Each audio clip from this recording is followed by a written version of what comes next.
What are these stages of the foreclosure process? Hello everyone, this video will talk about the 5-step foreclosure process. If you're struggling to make mortgage payments and have missed one or more, you may be wondering what it's like to go into foreclosure. The mortgage foreclosure process is a long and drawn-out one, and the exact steps vary from state to state. In some states, foreclosure requires a court hearing, and borrowers have the chance to contest the action and even raise defenses. In other cases, the bank can foreclose on the property without any judicial intervention. A foreclosure action can cause you to lose your home. It can also have a long-lasting impact on your credit score. The exact foreclosure process is different in each state, but generally, you can expect it to look something like this. Number 1. Default and notice of default. Number 2. Foreclosure filing and trial. Number 3. Notice of sale and sale of property. Number 4. Eviction. Not all borrowers will go through each of these steps. A foreclosure filing and trial are only necessary for states where a judicial hearing is required. Here are the details of these stages of foreclosure. Number 1. Default and notice of default.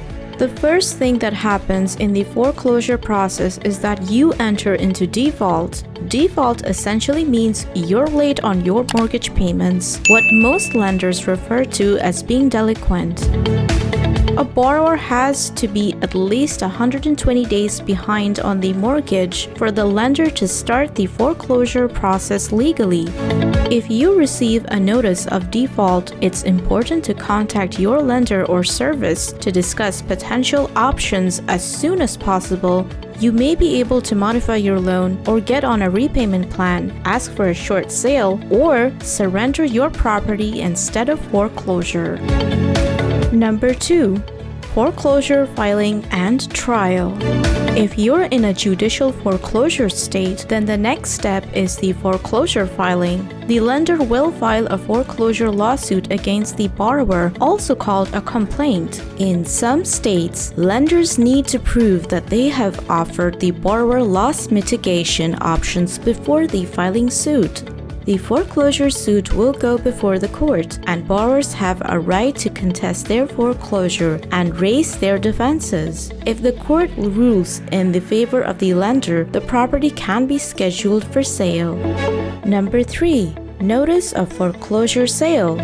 In non-judicial foreclosure states, there is no trial. Lenders simply issue a notice of intent to foreclose. This alerts the borrower that the foreclosure process has begun. They will also need to advertise the sale, usually in a newspaper, for at least a few weeks before the scheduled sale. The property's actual selling is done through auction and usually by the local sheriff's department. Warning: unfortunately, being evicted from your home isn't the only downside of a foreclosure. Borrowers who have been foreclosed on will see their credit score fall, and this information will be on their credit report for up to 7 years. Number 4. Eviction.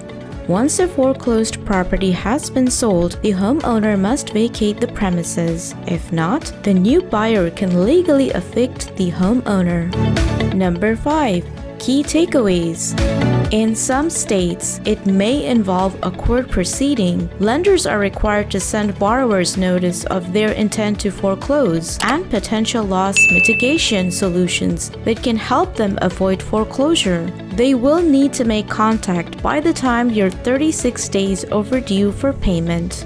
Once your home is foreclosed on, you will be evicted from the property depending on the state laws. That's it for today's video. Please visit our website at nyforeclosurerelief.com and subscribe to our channel.